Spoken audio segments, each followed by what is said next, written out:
efetivada e não se o presidente estivesse em função, por isso que eu perguntei a data. É 2013. Perdão. Foi em 2013. Em 2013, não. Não teve? Não. Agradeço a Vossa Excelência. Fosse até 2010, enquanto ele era o presidente em exercício, naturalmente, o BNDES poderia acompanhar o presidente, mas não posteriormente. Agradeço a Vossa Excelência. Próximo inscrito, deputado Otávio Leite. Em seguida, deputado Antônio Embaçaí. Vossa Excelência tem até 3 minutos. Senhor presidente, senhores deputados, doutor Luciano, permita uma breve reflexão. Ao proclamar há pouco o senhor a informação que foi levada à presidência do Conselho por uma manifestação espontânea dos conselheiros, sem qualquer interferência da presidenta Dilma, eu acho que está ofendendo a inteligência desta casa, dos brasileiros, ou então realmente a presidenta Dilma abdicou e outro indicou. Nesse caso, teria sido o presidente Lula que indicou o senhor? Essa é uma reflexão que merece uma assertiva de Vossa Excelência. Mas eu quero me dirigir ao Comitê de Auditoria da Petrobras, da qual o senhor faz parte, ao lado de 2 outras pessoas. O Comitê de Auditoria tem a finalidade estatutária de zelar pelo controle interno e detectação de fraudes. Recentemente, a Petrobras obteve um empréstimo do Banco de Desenvolvimento da China de 3,5 bilhões. Coincidentemente, e petróleo é geopolítica, vale lembrar que há pouco tempo a Argentina obteve 10 bilhões desse mesmo banco e, em contrapartida, concedeu o direito da China a fazer uma base militar, implantar uma base militar aqui no Cone Sul e outras obrigações acessórias. Quais foram, o senhor falou muito em transparência nessa audiência, muito.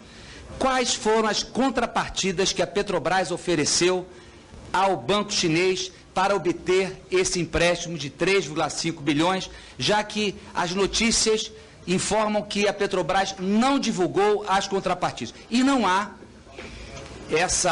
esse encontro de amigos que se sabe não existir num mercado tão pujante como o mercado do petróleo, o mercado do dinheiro no mundo. Então, essa questão tem a ver com o pré-sal? 2, ao membro do Comitê de Auditoria. As informações sobre malversação dos recursos do Petros. O Comitê de Auditoria tomou alguma providência? Quais foram? Aí eu quero perguntar ao membro do Conselho, presidente do Conselho de Administração, e aí também um pouco ao presidente do BNDES. Já se sabe que o Comperj, tal qual está, tem como algo assegurado apenas o prejuízo de 45 bilhões para o país. Porque foi concebido 2 plantas, uma petroquímica e uma planta de gás, que só haveriam de oferecer lucro, gerar lucro, se todas estivessem prontas. Nós estamos ainda no estágio de concluir a primeira, sequer. Sabe-se que o prejuízo será muito grande. O senhor, como presidente do BNDES e membro do Conselho, presidente do Conselho de Administração, como projeta a saída desse nó que foi colocado à Petrobras, enfim, a União, os brasileiros. Finalmente, para perguntar a Vossa Excelência sobre... Para concluir, deputado Otávio Leite. Para fechar. A presidenta Graça falou que houve um prejuízo de 88 bilhões. Efetivamente, só me responda isso. O BNDES, que aportou muitos recursos, alguns bilhões, nesse plano, nessa fantasia, nessa epopeia delirante do governo Lula e da presidenta Dilma em relação à Petrobras, o BNDES terá ou não terá prejuízo? Não adianta dizer que tem algum tipo de auditoria, de estudo, de mecânica contábil, que aguardar balanço molecular. Até o momento, nós podemos, o senhor pode me dizer, o BNDES terá ou não prejuízo? É isso que eu quero saber. E, finalmente, para fechar, o senhor não respondeu a uma pergunta de um colega, ao ser indagado sobre um suposto encontro do presidente da UTC, Ricardo Pessoa, no sentido de encaminhá-lo a um encontro com o tesoureiro da campanha da presidente Dilma. O senhor não respondeu por que razão? O senhor, para não se incriminar? Era isso, senhor presidente. Muito obrigado. Antes do presidente Luciano Coutinho responder, nós estávamos aqui analisando a lista de inscritos e vários deputados estão inscritos e não estão presentes no plenário. Em respeito àqueles que estão aqui desde cedo, nós vamos submeter uma chamada rápida para que a gente possa já estabelecer qual será a ordem de fala diante do adiantar da hora, para que a gente possa já evoluir positivamente para nos encaminharmos para o final dos trabalhos.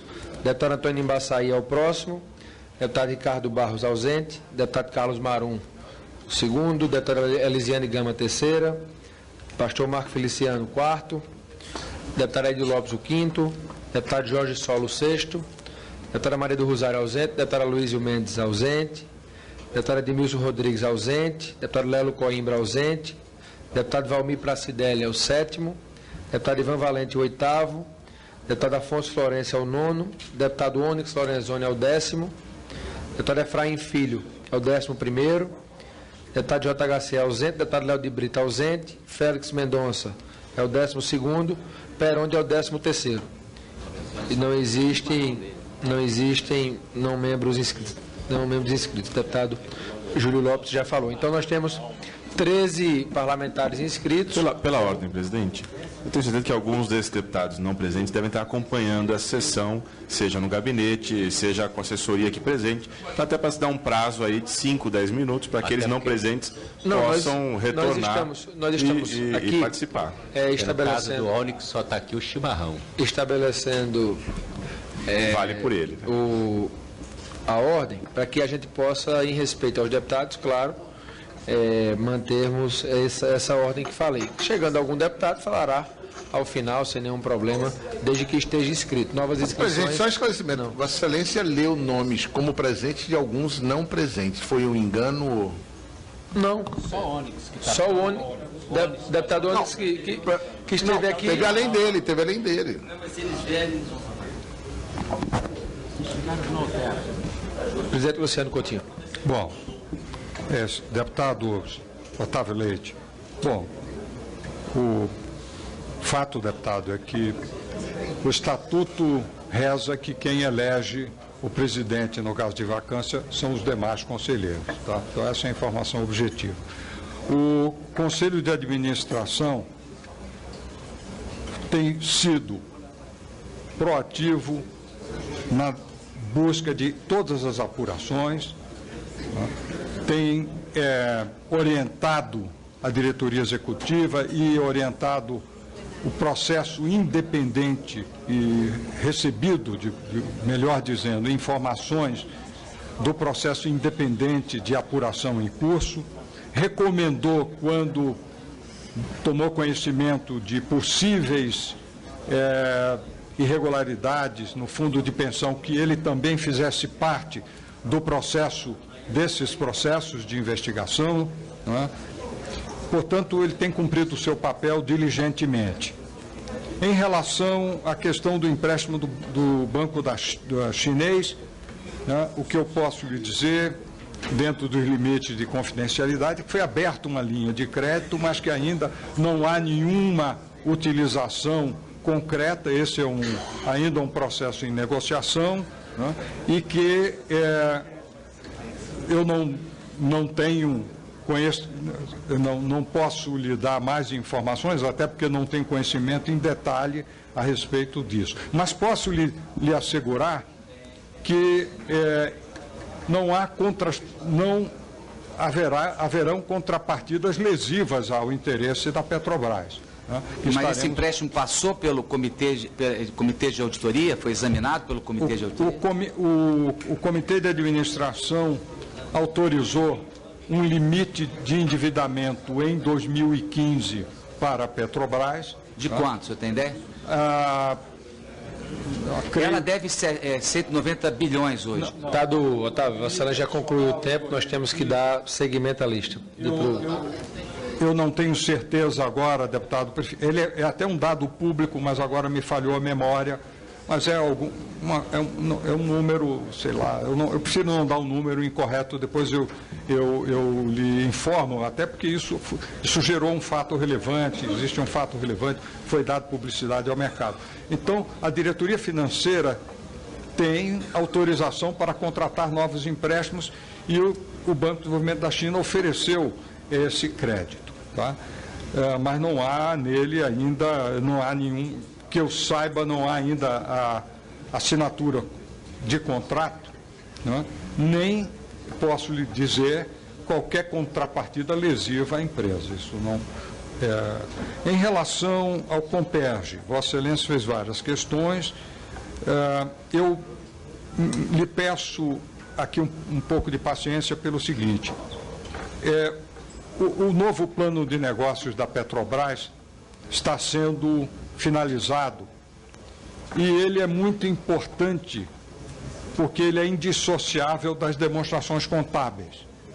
Então, qualquer consideração minha a respeito desse tema, do futuro, não é, ele poderia revelar informações que tenham incidência sobre as demonstrações contábeis e, por isso, eu lhe peço compreensão, porque eu estou impedido pela lei das sociedades anônimas e pela CVM de comentar especificamente esse tema. Mas, logo em si, eu creio que logo após as demonstrações, a empresa poderá esclarecer, e o novo plano de negócio irá esclarecer para Vossa Excelência, né, como o futuro do Comperj será tratado. Tá?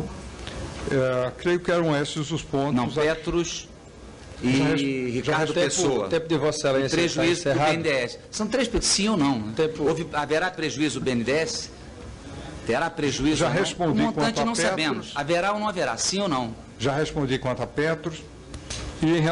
Desculpe. Em relação ao BNDES, nós temos confiança na recuperação das ações da Petrobras, né, a longo prazo, mas eu não vou fazer vaticínios, porque também na posição de presidente do Conselho de Administração, eu não posso me manifestar a respeito. Né? Então, eu peço a sua compreensão. É difícil a compreensão, permita, presidente, mas o BNDES tem um aporte volumoso dentro da Petrobras, apresenta graça. Ao sair, disse que o prejuízo já era acumulado de 88 bilhões e o senhor não está respondendo à indagação simples. O BNDES terá ou não prejuízo, só isso. O BNDES tem uma carteira. Essa carteira, ela pode ser atuada verde ou vermelho. Ela vai atuar nesse caso em relação à interface. Presidente Luciano Coutinho. O senhor responde e darei a palavra a outro deputado inscrito. Tá. Deputado Otávio, eu disse que o balanço do BNDES de 2014 foi afetado, mas dependendo da evolução do mercado para frente, o auditor poderá rever. Então é o que eu posso lhe dizer nesse momento. Deputado Antônio Embaçaí, em seguida o líder do PSD, deputado Rogério Russo. Excelência, 3 minutos. Doutor Luciano Coutinho, Vossa Senhoria se faz acompanhar de advogados da Petrobras que conhecem muito bem os estatutos da estatal. A pergunta primeira é se Vossa Senhoria, na presidência do Conselho de Administração da Petrobras, tem responsabilidade nas decisões de compra e venda de ativos da empresa. A aquisição e venda de ativos ou posições acima de um determinado valor é matéria de deliberação do Conselho de Administração e não do presidente do Conselho. Muito bem. Então, os membros do Conselho de Administração têm responsabilidade pela compra e venda das decisões. Perfeito. As reuniões do Conselho de Administração da Petrobras são gravadas? São, ao que saiba, são. Eu gostaria de requisitar, senhor presidente, as gravações de todas as reuniões. Perfeito. Né? Eu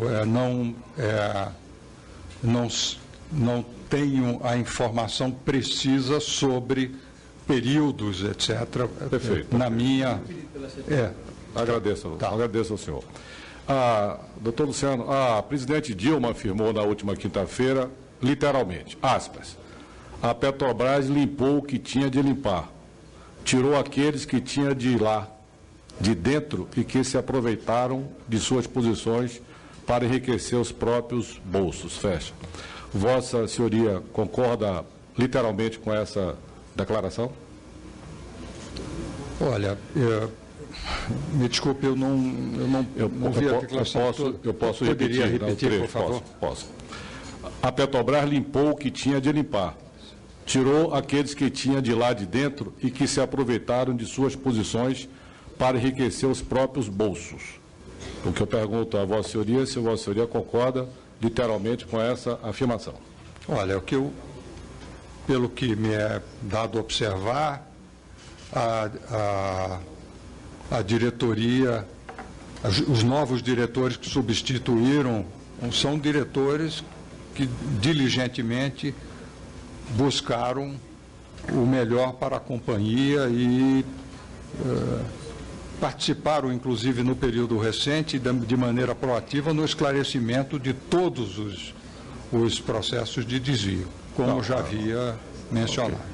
Pergunta eu fiz porque a presidente Dilma foi ministra das Minas e Energia, também presidente do Conselho de Administração da Petrobras durante um longo tempo, quando se deu todo esse esquema da organização criminosa instalada na Petrobras. Por isso é que eu tenho dúvidas e questiono essa declaração.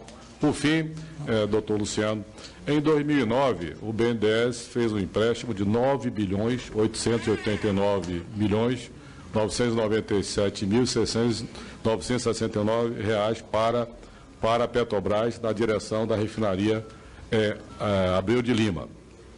Isso foi feito em 2009. Mas só em 2010, em janeiro de 2010, é que o EVTE, o estudo de viabilidade técnica e econômica da refinaria, foi aprovado. Então tem aí um dado interessante. O BNDES autorizou, contratou um projeto que só teve o estudo de viabilidade aprovado no ano seguinte, em 2010, primeiro registro. Segundo o seguinte, a liberação desses recursos foi se dando ao longo dos anos. Uma coisa bastante estranha, eu também tenho uma formação técnica e conheço a excelência dos quadros do BNDES, é uma coisa muito estranha que não tenha se percebido alguma anomalia nesse projeto, porque, para se ter uma ideia, o custo médio do barril processado no mundo é da ordem de 25 mil dólares. Uma refinaria nova, construída, o custo médio sai por 25 mil dólares. No caso da refinaria Abreu de Lima, vai sair por 87 mil dólares. Tem uma diferença aí, realmente, que não dá a menor possibilidade de recuperar esse prejuízo. O que eu indago e gostaria de ter algum comentário de Vossa Senhoria é como é que não se percebeu com essa qualidade que tem o BNDES ao longo dessas liberações de cerca de 10 bilhões de reais, que teria alguma coisa estranha dentro desse projeto, que é um projeto, sem dúvida nenhuma, superfaturado, que traz grandes prejuízos para a Petrobras. Prezado deputado, excelentíssimo deputado Embaçaí, eu posso lhe dizer o seguinte: foi feito a contratação do empréstimo naquela situação extraordinária de absoluta fechamento do mercado internacional de crédito e de capitais para a Petrobras. Porém, a aplicação de recursos no projeto RENEST, ele se deu à medida em que o investimento começou a ser concretizado, em 2010 e 2011.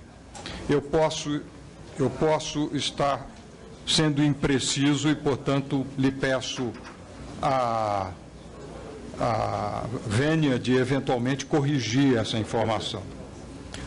Mas o BNDES acompanha o projeto, né, e no momento em que aquele valor foi dispendido, as contas foram prestadas, foram verificadas todas as faturas e notas, e o banco cessou o seu apoio específico ao projeto RENEST, né? Ou seja, não houve financiamento nossa parte a nenhum aditivo adicional. De maneira que eu creio que várias razões podem ter contribuído para o aumento de custo do projeto RENEST. Eu não me cabe aqui entrar, porém eu lhe asseguro que pelo menos durante um bom período, não era possível detectar, sem a ajuda de meios de investigação, tipicamente natureza policial, né, a interferência de processos ilegais, ilícitos ou de corrupção. tá certo? Esse processo não era um processo de fácil detecção. Né? Assim é que as empresas de auditoria não registraram. Né? E da mesma forma eu quero aqui ressalvar, por causa da presença da presidenta, então, ministra da Casa Civil, né? E certamente, absolutamente, se tivéssemos tido qualquer desconfiança, teríamos tomado as devidas providências. Né? Eu, pessoalmente, teria, como conselheiro, né, e tenho certeza que todo o Conselho teria tomado as devidas providências. Então, isso é o que eu posso lhe dizer. Apenas um comentário, presidente, com a permissão de Vossa Excelência. Na verdade, eu não estou questionando de maneira nenhuma a questão da probidade e da competência dos técnicos do BNDES. O que eu apenas quero enfatizar é que uma refinaria que, aos olhos de quem conhece instalações e obras e finanças, percebia-se claramente que era um valor muito elevado em relação ao custo inicial. É por isso que compreendo, presidente Hugo Mota, diretores, que a liberação, senhores deputados, a liberação desses recursos que foram do empréstimo é em função de um relatório de progresso. Fez o serviço, vai liberando as parcelas. Apenas não se perceber que tinha um valor exorbitante no conjunto daquela refinaria, que é uma coisa bastante estranha, ao ponto até de Vossa Senhoria ter dito que nem as empresas de auditoria teriam percebido. Portanto, é um valor que realmente deixa a gente bastante impressionado pela dimensão do superfaturamento e pela falta de percepção dos órgãos de fiscalização. Deputado, a refinaria foi concluída no ano passado, então um período de tempo para a construção é bastante longo, entende? Então, no período objeto do financiamento do BNDES, que é o primeiro, digamos, uma primeira etapa, em que nós estávamos diretamente acompanhando o processo, não nos foi dado observar. E eu agreguei a isso que também, posteriormente, as auditorias e os processos não detectaram. É isso que eu posso dizer. Perfeito, é porque esse contrato teria o início de desembolso em 2 anos, seria o prazo de desembolso, depois foram mais 2 anos, completou-se 4, é um período também longo para talvez, doutor Luciano, se perceber alguma anomalia. Muito obrigado. Com a palavra o líder do PSD, deputado Rogério Rosso. Vossa Excelência tem até 6 minutos. Obrigado, senhor presidente, senhor relator, senhoras deputadas, senhores deputados, imprensa aqui presente, assessoria. Primeiramente, eu queria registrar que o currículo do senhor Luciano Coutinho, que aqui foi dito, que já foi relatado, é realmente um currículo que, particularmente no meu caso, que estudante dos anos 90, foram muitos artigos e trabalhos publicados pelo Dr. Luciano Coutinho que eu tive a oportunidade de ler. E vários desses artigos apontavam para análises de tendências, sejam elas econômicas do país, sejam elas dos mercados ou dos livres mercados que se apresentavam como NAFTA, como Mercosul, como União Europeia ou como Ásia. O doutor Luciano Coutinho sempre presente nas suas análises, seja através de artigos, em simpósios ou em publicações. Sei que, como tempo de líder, senhor presidente, não posso fazer ou discorrer sobre perguntas, mas eu gostaria, se possível, se o doutor Luciano Coutinho pudesse fazer um comentário sobre o que o Juan Pablo, que foi o fundador da OPEP, ou OPEC, termo esse que todos nós sempre ouvimos, Organização dos Produtores, dos Países Produtores e Exportadores de Petróleo, falava que ele inventou um termo, se não me engano, Luciano, a maldição do petróleo, onde ele discorria que grande parte dos países produtores de petróleo, ao invés de fortalecer as suas economias, realmente entravam em guerra civil, em problemas democráticos, em regimes de exceção, fora outros problemas. Eu queria que o senhor opinasse ou pudesse falar aqui para essa comissão, senhor Luciano Coutinho, qual foi a sua opinião, uma vez presente no Conselho de Administração da Petrobras a partir de 2009, sobre o processo de investimentos da empresa, que, claro, não começou em 2009, fora do país, uma relação com o pré-sal, e se o senhor fosse hoje o presidente da Petrobras, pelo acúmulo de conhecimento e informações que o senhor tem, o senhor focaria os investimentos da empresa no mercado interno do pré-sal e também em países como a Nigéria, na África ou outros, ou o senhor ficaria ou focaria simplesmente na produção interna do mercado brasileiro? São essas as indagações. Se for possível, eu gostaria de ouvir a opinião do doutor Luciano Coutinho. Muito obrigado, deputado. Muito obrigado, deputado. Eu creio que o melhor remédio para a maldição do petróleo em várias economias que passam a ser monodependentes da exportação de petróleo e, portanto, sujeitas a ciclo de preço, é o desenvolvimento industrial, em geral, a diversificação da economia. E, dentre esses movimentos de diversificação, está o próprio desenvolvimento de uma cadeia produtiva para o suprimento à indústria de petróleo e gás, para o suprimento à indústria naval. Então, esta é uma forma muito relevante de mitigar e evitar a maldição do petróleo. Então, essa é a resposta. Ou mesmo a especialização exclusiva em commodities, porque nós poderíamos por analogia, generalizar a tese de que a dependência exclusiva de uma commodity é uma estratégia. O senhor teria feito os investimentos que a Petrobras fez fora do país, em especial nos países da África?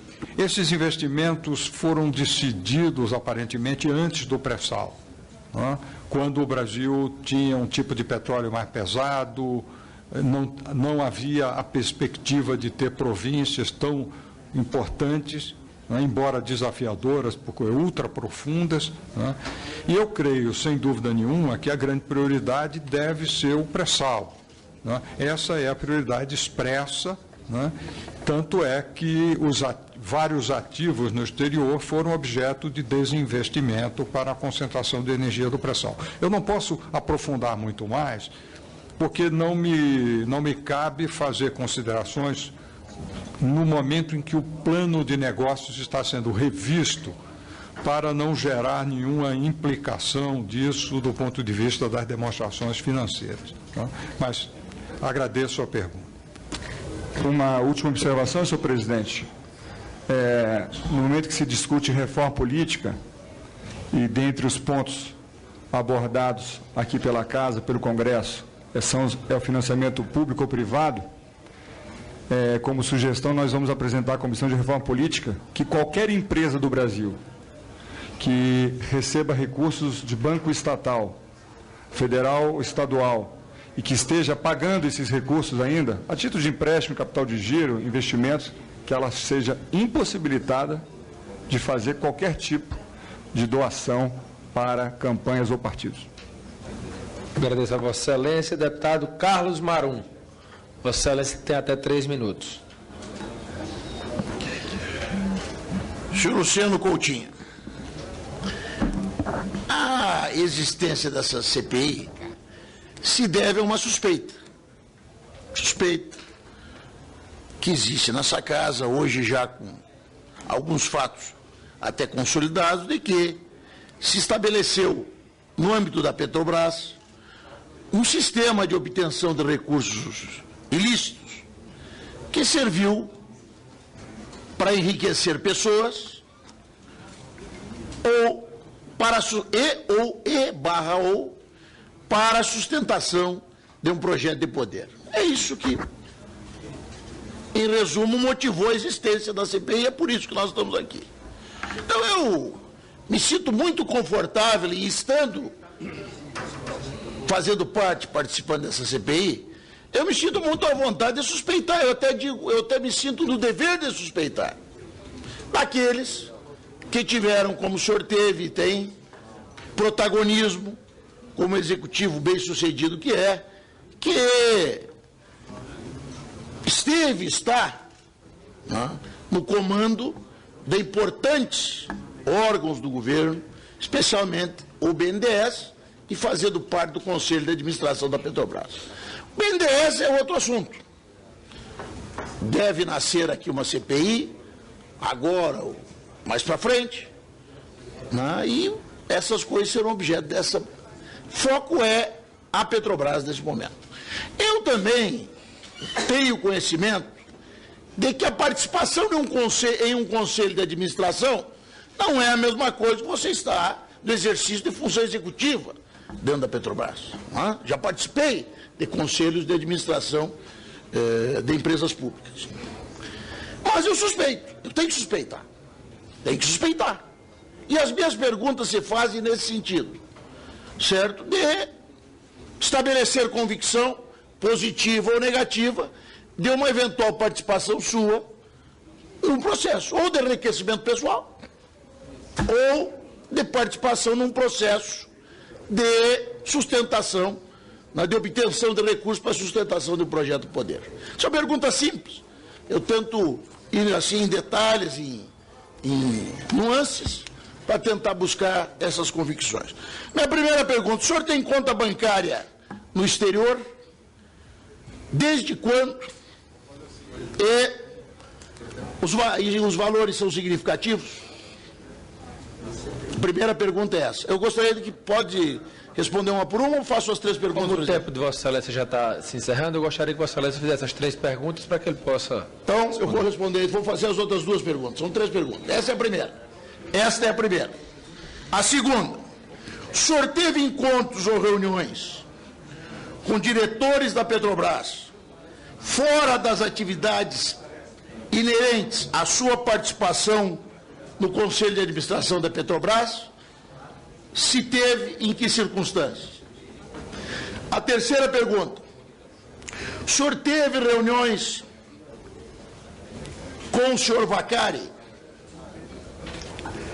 Se teve, com que frequência?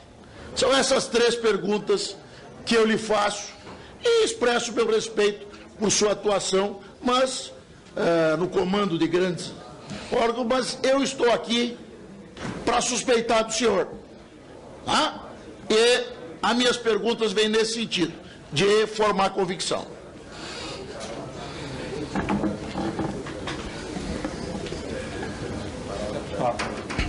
Deputado, nunca tive reuniões com o senhor Vaccari,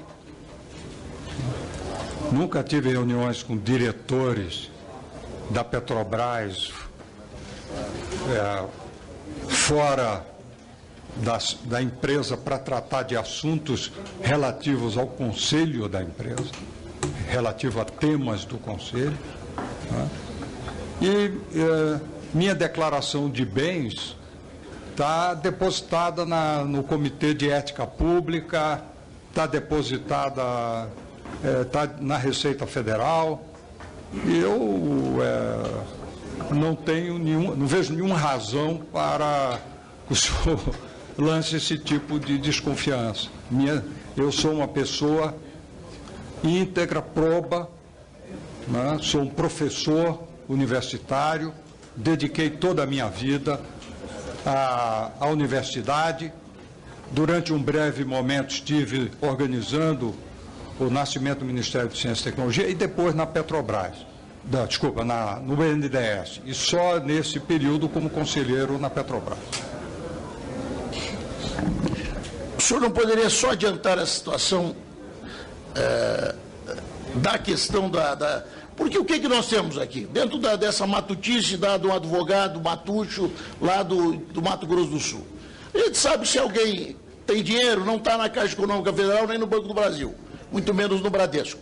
Então eu lhe pergunto o seguinte: O senhor possui contas e se elas se possuem, elas estão declaradas na sua receita? Então, toda a minha declaração de bens está na minha declaração, ela está na Comissão de Ética Pública, né? Ela é registrada. Então, deputado, a minha declaração de bens, eu não vejo razão para que o senhor queira.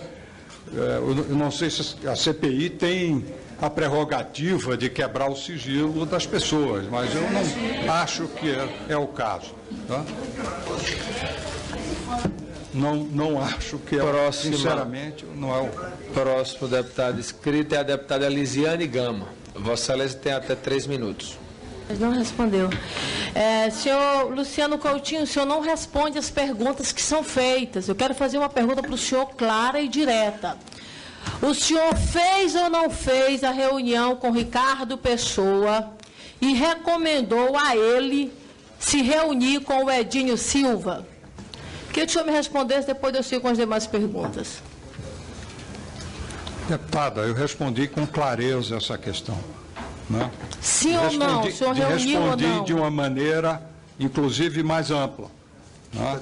Eu não participei de nenhuma atividade de financiamento de campanha. O senhor reuniu. Certo. Eu quero saber se o senhor teve reunião com o senhor Edinho Silva. O senhor já sentou com ele, já reuniu com ele em algum momento? O Edinho Silva,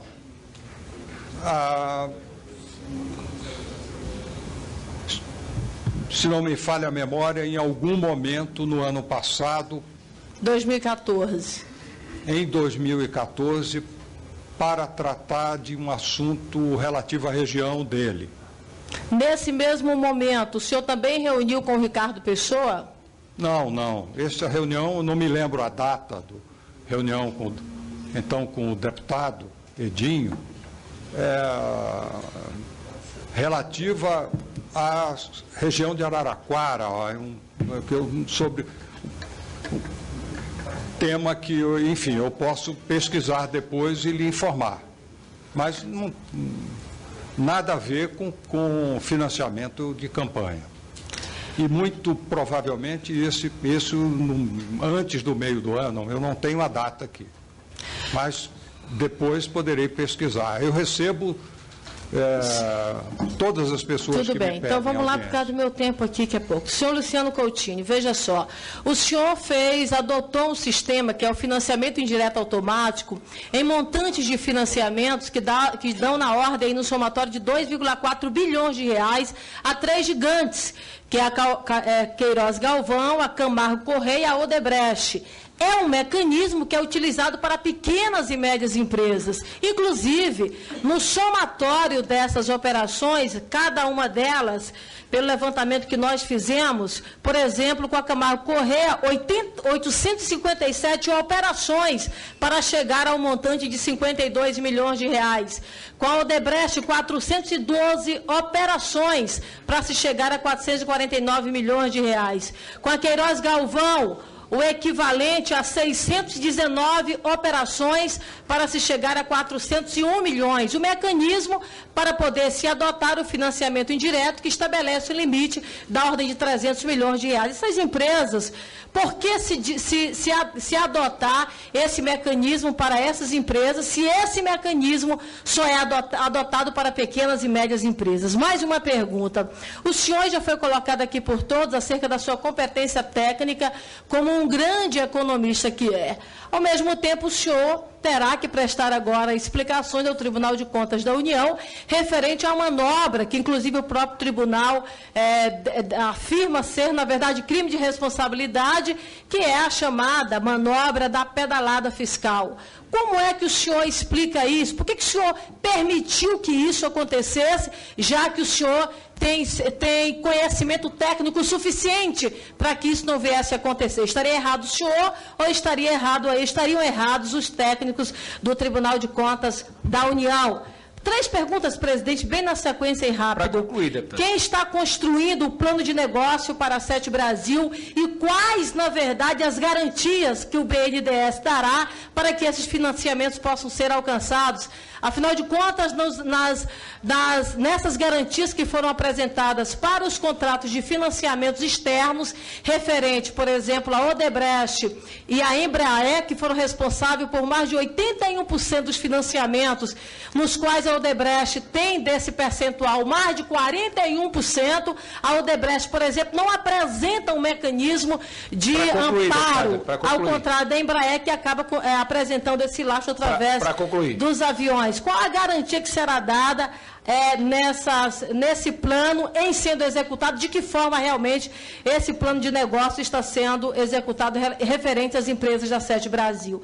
Teria mais 3 perguntas, mas eu não tenho mais tempo. Me perdoe, deputada.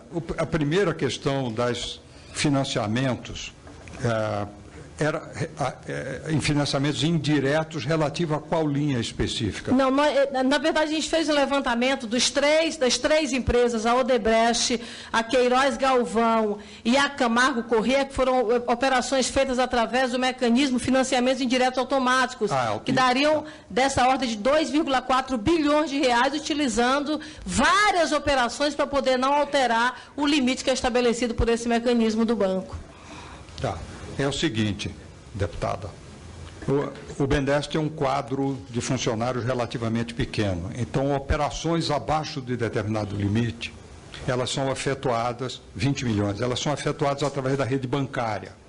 É natural que empresas grandes que têm muitas subsidiárias ou são muito diversificadas, precisem de operações de crédito de menor porte, recorram à rede bancária e façam a operação. Mas são muitas operações, quase 1000 operações no espaço de tempo determinado para uma empresa que é gigante, utilizando um mecanismo que só deveria ser utilizado em pequenas empresas e médias empresas. Ela é utilizada maciçamente pelas pequenas empresas, na operação indireta do banco via rede bancária, porque o BNDES não tem uma operação de varejo. Ele não tem agências. Ele utiliza a rede bancária como repassadora ou como agente, não é? E ela opera para créditos de menor valor. Isso é acessível às pequenas, quanto às médias, quanto às grandes, desde que sejam créditos de menor valor. As exigências são menores também. Quem predomina nessas operações indiretas, 2/3, são as pequenas e médias. Nós temos um cartão de crédito só para pequenas empresas, que sozinho desembolsou mais de 11 bilhões no ano passado, totalizando quase 900 mil operações. 800 Isso seria uma forma de sair, por exemplo, da avaliação prévia que é estabelecida pelo BNDES, quando se faz, por exemplo, um grande empreendimento para uma grande empresa? Não, essas operações têm uma vantagem, porque elas têm a garantia do banco operador.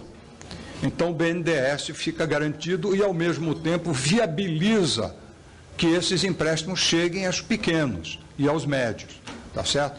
Agora, eu não posso discriminar a grande e dizer, o que a gente pode estabelecer, a partir de um certo valor, a grande empresa vem diretamente ao BNDES, tá certo?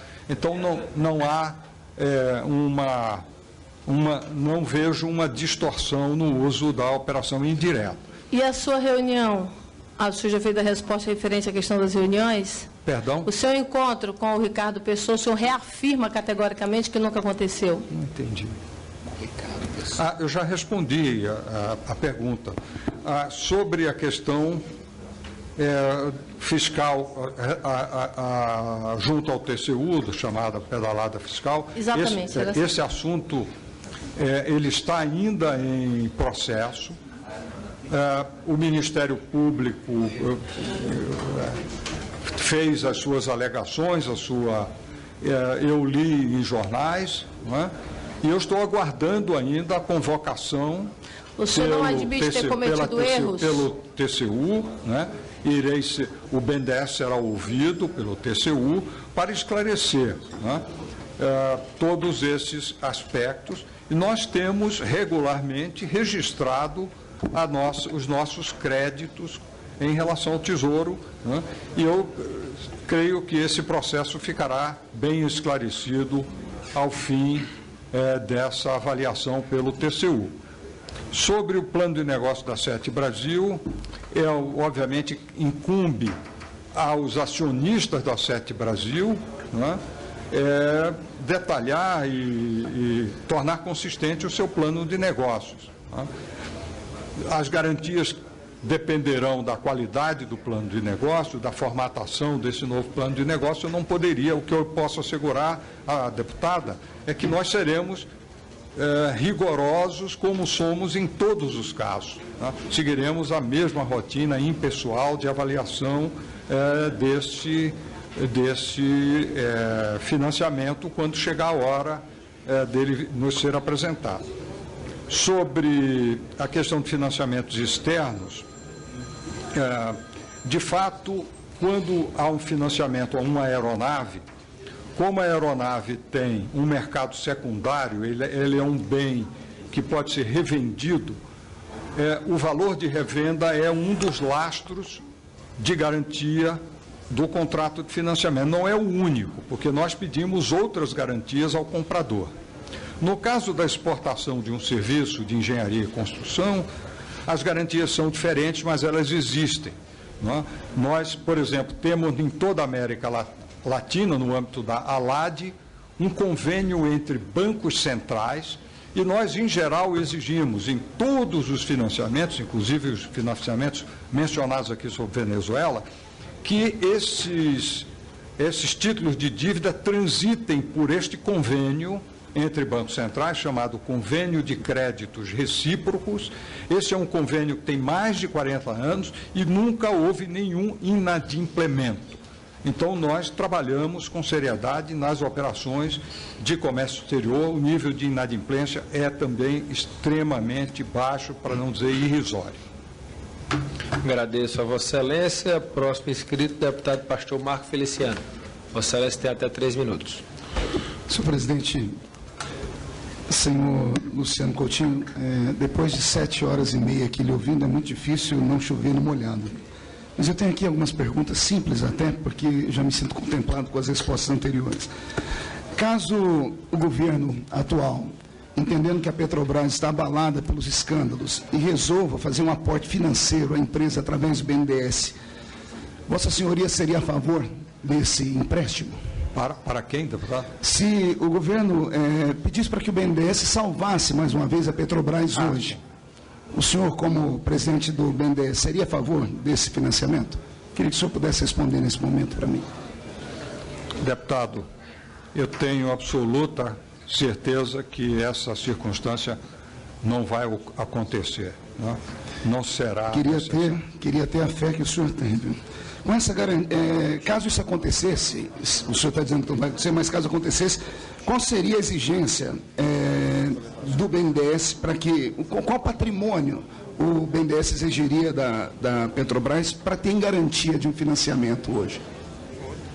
Deputado, nós estamos raciocinando sobre hipóteses. Sim, isso aqui é uma ilação porque vai apontar para o futuro. Eu quero saber como pensa o presidente do BNDES. Estamos raciocinando sobre hipóteses num período de silêncio em que nós vamos ter na semana que vem demonstrações contábeis. Então, eu me sinto...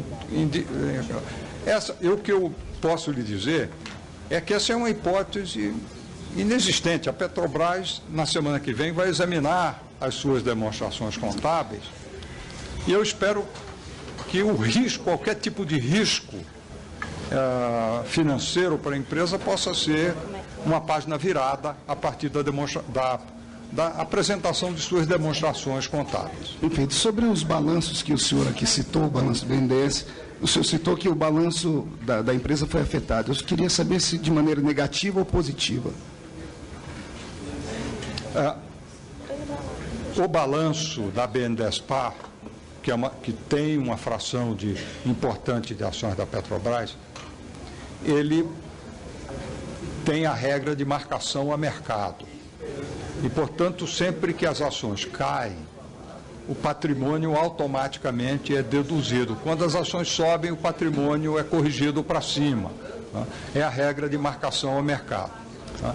Então, isso dependendo do período em que as ações fiquem abaixo de um determinado nível, se fica por um longo período, as regras de auditoria poderiam considerar isso como uma perda permanente, tá certo?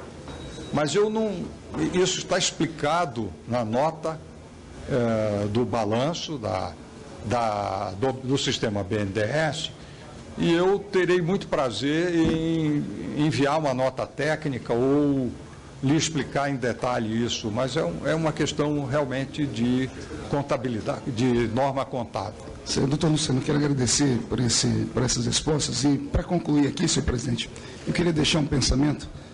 A política brasileira, e nós dizemos sempre dentro dessa casa, que ela é muito dinâmica, mas o nosso país também se tornou dinâmico aqui, os escândalos. Nós saímos do mensalão, fomos para um petrolão, estamos entrando agora num pedalão, onde Vossa Senhoria é citado também. Estamos indo para um quarto, que nós vimos aqui hoje a criação da CPI do BNDES.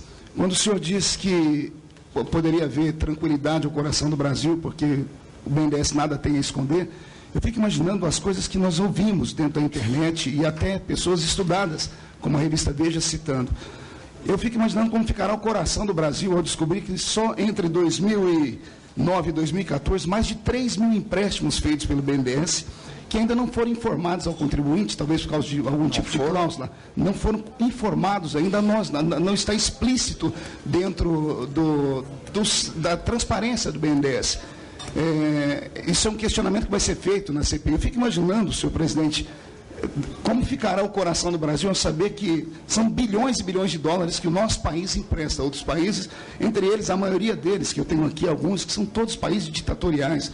Tenho aqui África, Nicarágua, Bolívia, Peru, Uruguai, Venezuela, Argentina, Panamá, Peru, Equador. Quando as pessoas souberem que no nosso país os meus irmãos morrem nas filas de hospitais porque não tem atendimento, as cidades têm precariedade em transporte. Para concluir, deputado. O senhor tem paciência com todo mundo, senhor presidente. Peço para ter paciência comigo. Eu estou aqui às 7h30. Eu não sou inquiridor aqui. Eu acho que eu virei capelão da CPI, ao invés de ser inquiridor.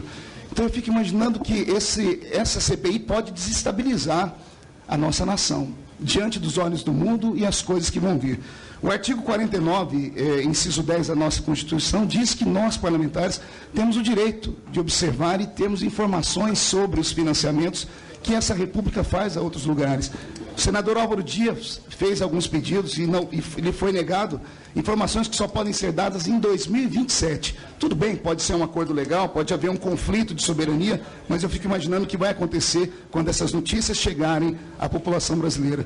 Não faço mais nenhuma pergunta ao senhor, até porque eu acredito que na CPI do BNDES nós vamos ter um novo encontro. Muito obrigado, senhor presidente.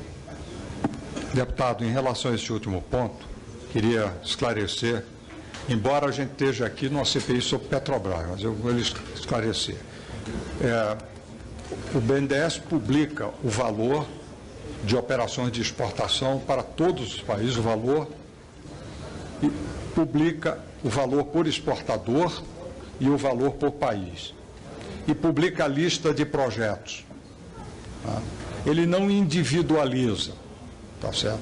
Então, esse é a primeira observação. Segundo, a renovação da rede de gasoduto de Montevideo não tem informado na Comissão de Assuntos Econômicos do Senado, na última terça-feira, eu li uma comunicação do ministro de Desenvolvimento, Indústria e Comércio, o ministro Armando Monteiro, uma comunicação de uma disposição de rever a classificação dos dois países onde há essa restrição aludida pelo senador Álvaro Dias. Então, e nós, ao término de minha audiência, lá estabelecemos que faremos uma reunião técnica entre as comissões de Relações Exteriores e a Comissão de Assuntos Econômicos, no âmbito técnico, para encontrar o melhor caminho de ter um padrão de transparência equivalente às melhores práticas internacionais,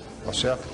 Eu devo informar que, com exceção do Exim Bank dos Estados Unidos, né, nenhuma outra instituição de apoio à exportação dos países faz o tipo de informação que é feito pelo BNDES hoje. Quase nenhum dos bancos faz. Há também algum tipo de informação dado pelo banco inglês, né? Mas nós estaremos analisando para que nós possamos propor, né, nesse processo de revisão ao ministro de Desenvolvimento, Indústria e Comércio um processo diferente. Como eu disse, eu agradeço. Nós vamos nos encontrar na CPI da Petrobras, na CPI do BNDES. Lá nós vamos ter mais tempo, em respeito aos meus companheiros que ainda têm perguntas a fazer. Muito obrigado, senhor presidente. Agradeço a Vossa Excelência. Deputado Celso Passera. Vossa Excelência tem até 3 minutos. Doutor Luciano Coutinho, são diversas perguntas, se eu quiser dar uma anotada aqui. A senhoria pode detalhar a função e o funcionamento do Comitê de Auditorias da Petrobras? O que este comitê apresentou sobre as obras de Abreu Lima, Comperj, refinarias Prêmio 1 e 2? Vossa Senhoria pode descrever as informações que o BNDES prestou aos órgãos de controle, em especial ao TCU e ao Banco Central, com relação aos contratos de empreendimentos da Petrobras? E se houve algum apontamento desses órgãos em referência aos investimentos, que eu fiz anteriormente, Abreu Lima, Comperj e as refinarias Prêmio 1 e 2? As investigações da Operação Lava Jato indicam a participação das maiores empreiteiras do país com a acusação de formação de cartel para direcionamento de licitações. O que Vossa Senhoria tem a dizer sobre esta tese de formação de cartel? As auditorias internas e externas da Petrobras e do BNDES não teriam condições de detectar essas irregularidades? O BNDES tomou alguma providência em relação a essas empreiteiras?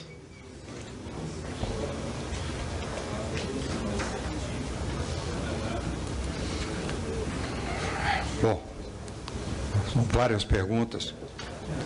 Em relação a Reneste, Comperj e Prêmio 1 e Prêmio 2, né, o Comitê de Auditoria determinou, na verdade, sugeriu e o Conselho de Administração determinou a condução de investigações internas nesses casos, e todas essas investigações foram devidamente remetidas à Polícia Federal, ao Ministério Público e ao juiz Moro. Tudo isso foi enviado devidamente como uma contribuição. Sugeriu também que a Petrobras buscasse o ressarcimento dos danos, né, decorrentes desses ilícitos. Tá? Então, esse processo foi feito. Tá? Em relação ao Prêmio 1 e Prêmio 2, foram feitos investimentos preliminares de monta muito menor, fundamentalmente a preparação dos projetos e alguma terraplenagem. E, como a empresa, eu não vou fazer aqui uma consideração a respeito do futuro, porque o plano de negócio ainda está sendo discutido a respeito de projetos para o futuro. Prêmio 1 e Prêmio 2 são projetos para o futuro, mas eu não quero fazer uma consideração a respeito. Em relação ao TCU, nós somos regularmente auditados pelo TCU e por outros órgãos, pelo CGU, por Ministério Público. Recebemos uma quantidade muito grande, mais de 600, 700 pedidos. Cada dia útil a gente recebe 2, 3 pedidos e temos respondido tempestivamente, esclarecido. Eu não, me perdoe, não sei de memória agora se há algum tipo de esclarecimento tenha sido pedido por órgão de controle relativo a esses casos, que não tenha sido esquecido, atendido, né, e esteja ainda em diligência. Tá? Mas poderei lhe informar se houver ainda algum pedido em diligência. Tá? Em relação à questão de formação do cartel, é muito difícil eu não opinar a respeito, né, porque, primeiro, essa é uma matéria de competência do CAD, né, e eu não tenho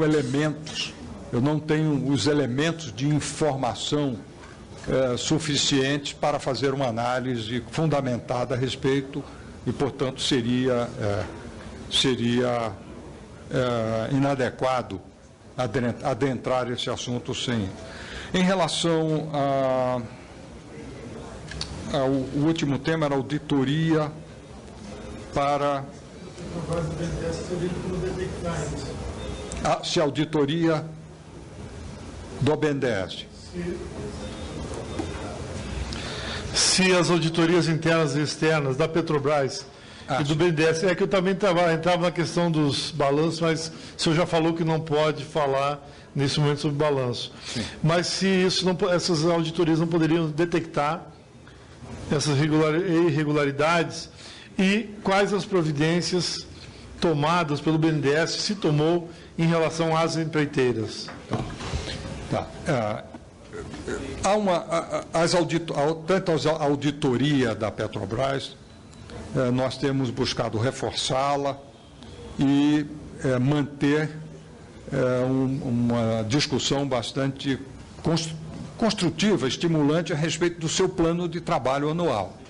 Então, essa é uma das tarefas do Comitê de Auditoria, é supervisionar a verificar a adequação do plano de trabalho. Nós fizemos muitas sugestões para aperfeiçoamento do plano de trabalho da auditoria.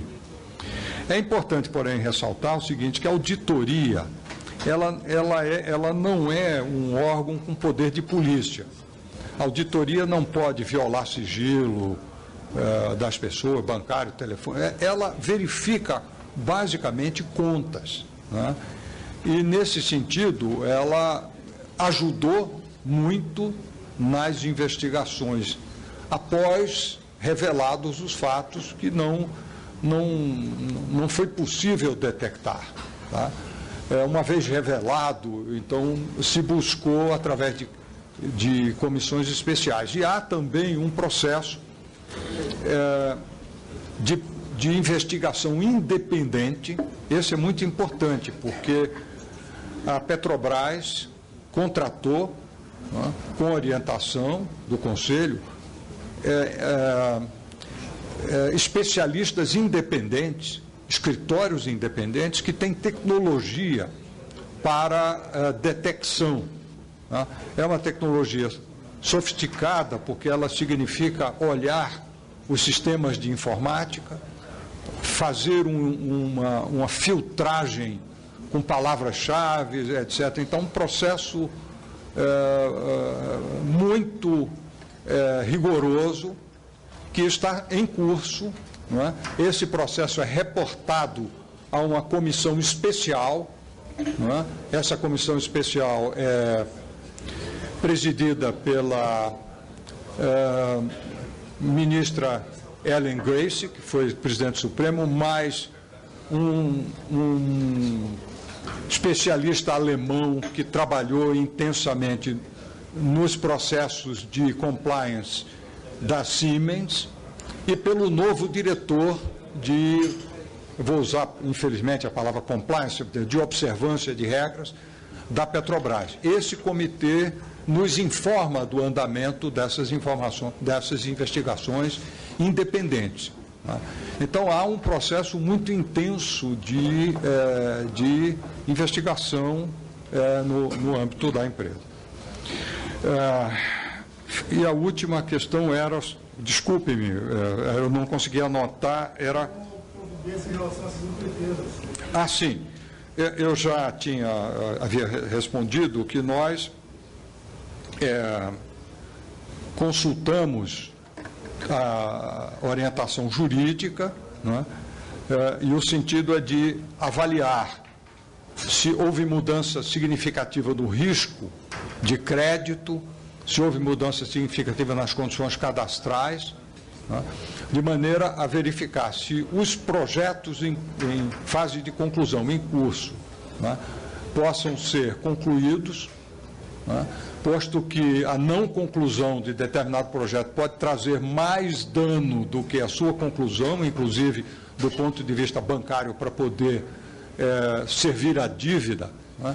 E em relação a novos financiamentos, né, isso depende de uma rigorosa avaliação de condições cadastrais e de condições de risco de crédito, né? Obviamente, estamos mantendo a cautela de aguardar o andamento dos processos.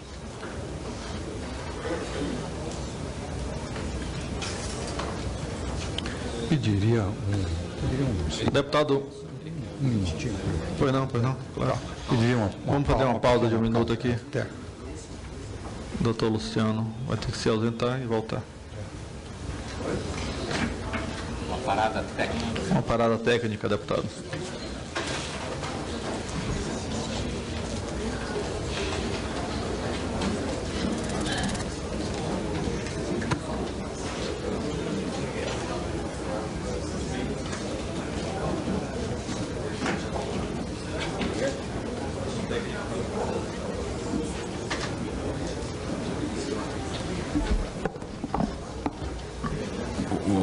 Presidente, posso aproveitar a parada técnica para uma questão de ordem?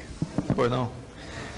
Eu não pude estar presente na reunião que discutiu os requerimentos e teve 3 requerimentos que nós demos entrada, os 604, 605, 606, que um deles requisitava os arquivos da Operação Castelo de Areia e os demais convocavam dirigentes da Camargo Corrêa. O presidente, Hugo Mota, ele considerou que esses requerimentos estavam prejudicados e não submeteu à apreciação. Eu queria registrar que eu gostaria que houvesse uma reconsideração acerca da análise desses requerimentos, porque eles não fugiram do objeto. A Procuradora da República, Karen Kahn, ela que esteve à frente da Operação Castelo de Areia, ela disse em dezembro passado que a Castelo de Areia foi a precursora do levantamento de fraudes à licitação, cartel, superfaturamento de empreiteiras e atos de corrupção, envolvendo o conjunto de empresas, que essas são as mesmas empresas que estão sendo investigadas no caso da corrupção na Petrobras.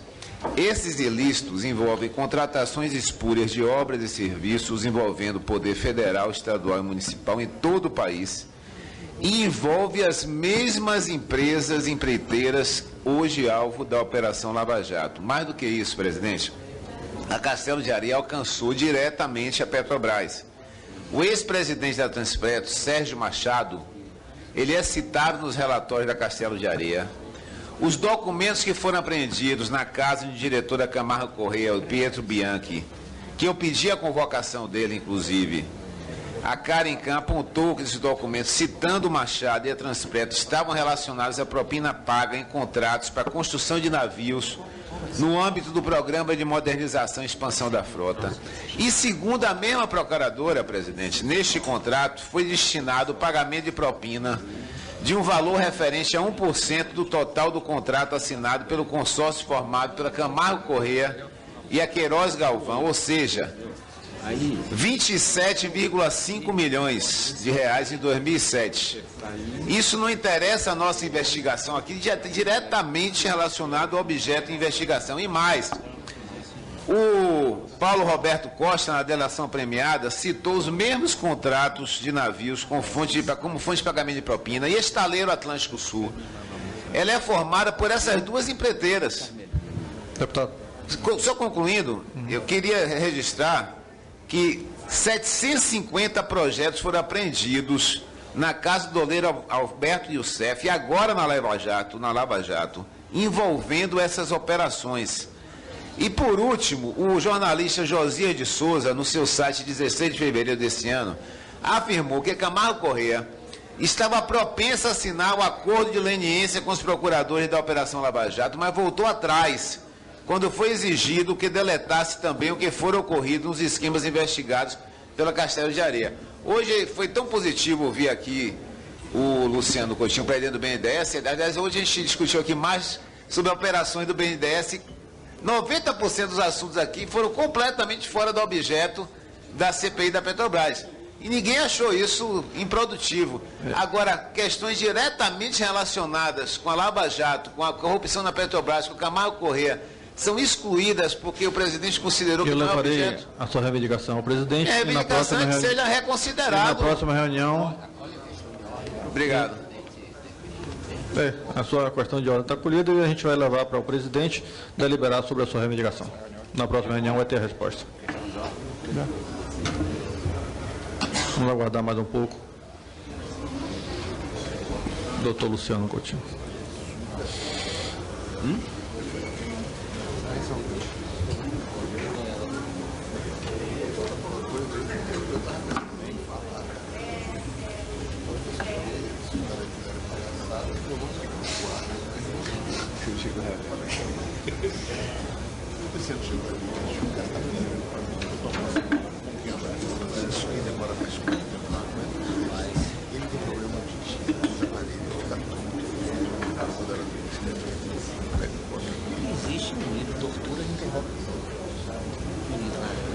Presidente, temos quantos inscritos ainda, por favor? Só para ter uma noção aí, quanto tempo a gente... Você é o próximo.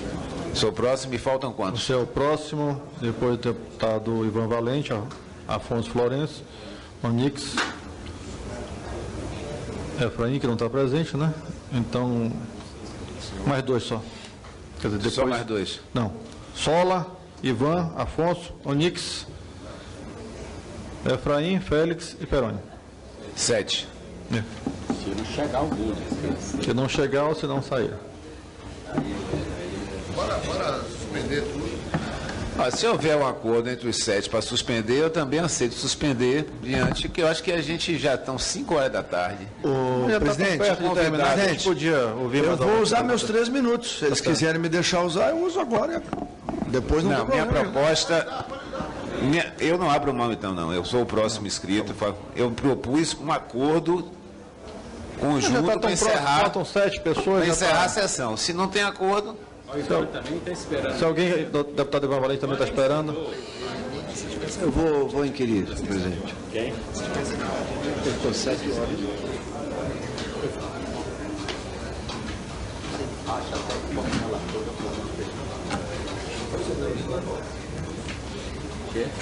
Vou tomar uma vitamina. Fazendo lanche. Chegou o lanche aqui, ó.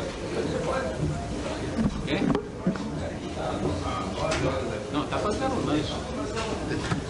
Pera, está esgotado. Está avisando.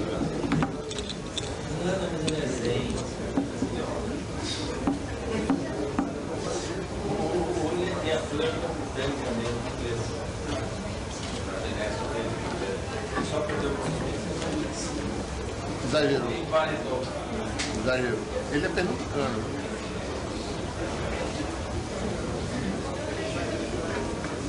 Te chamaram ainda não. Quase que você ficou fora. Eu precisei hoje. Tirar o vermelho, porque assim, estava assim, a única vermelha, aliás, eu acho que a outra vermelha.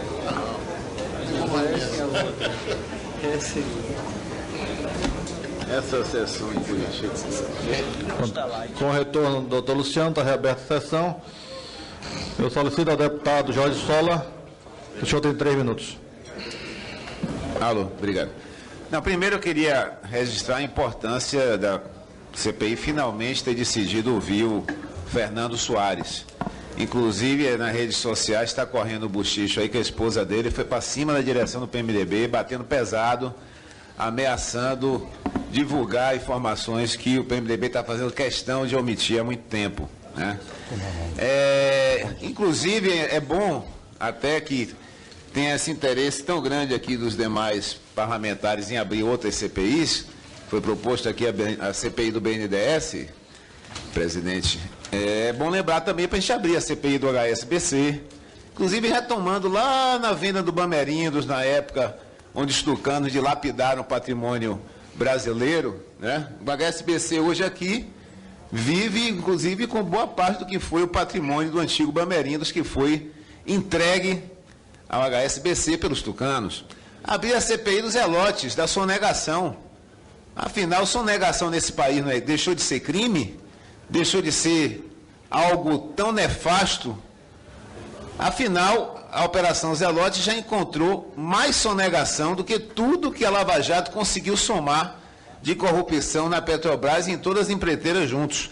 Podia também abrir a CPI de Furnas, porque aí o CEF, na sua delação premiada, falou diretamente que entregou dinheiro para Aécio Neves. Está lá na gravação da delação premiada de Youssef, que entregou o dinheiro, citou, Aécio Neves recebeu dinheiro entregue por ele. Podia abrir também a CPI da Helicoca. Afinal, deixou de ser crime nesse país transportar toneladas de cocaína? Tráfico de drogas deixou de ser crime nesse país? Vamos abrir a CPI. Eu quero saber o que é que aquele helicóptero cheio de cocaína fazia. Quem é o responsável por isso? Vamos abrir essas CPIs. Não tem sentido ficar fazendo apuração seletiva. Nesse país, inclusive, a privataria tucana foi muito... O deputado Léo, que antecedeu, falou muito bem aqui sobre a política de inovação tucana. Ele só faltou lembrar que o projeto de poder do PSDB foi tão eficaz que conseguiu penetrar, inclusive, com braços dentro do judiciário, não só no legislativo, no executivo, mas penetrou em todos os poderes para evitar de que... Para evitar, a mesa foi muito complacente com o tempo de todos que me antecederam. Mas o senhor não fez nenhuma pergunta ainda. Pois não, para evitar de que fosse investigado, engavetando, para evitar que a Polícia Federal fosse a campo impedindo, e quando fosse apurado, como foi a Castelo de Areia, derruba-se na justiça para que todas as provas voltem à gaveta tradicional tucana. Eu queria, para concluir, perguntar, aproveitar o presidente aqui, a Petrobras, com o projeto de construção de sondas e estaleiros brasileiros, visou, obviamente, aumentar e desenvolver um potencial enorme para a indústria nacional, né? Isso gerando emprego, crescendo a economia, que antes a compra das sondas fora do Brasil não dava essa possibilidade. Esse fortalecimento da indústria nacional é contrário à política que o PSDB desenvolvia anteriormente, de entreguismo, de sucateamento, de venda, de privatização. Inclusive, o senador Serra já apresentou um projeto para mudar o modelo de partilha do pré-sal e entregar a produção às empresas. Obviamente, nós não vamos aceitar que Serra dê esse golpe e volte a privataria tucana novamente ao cartaz.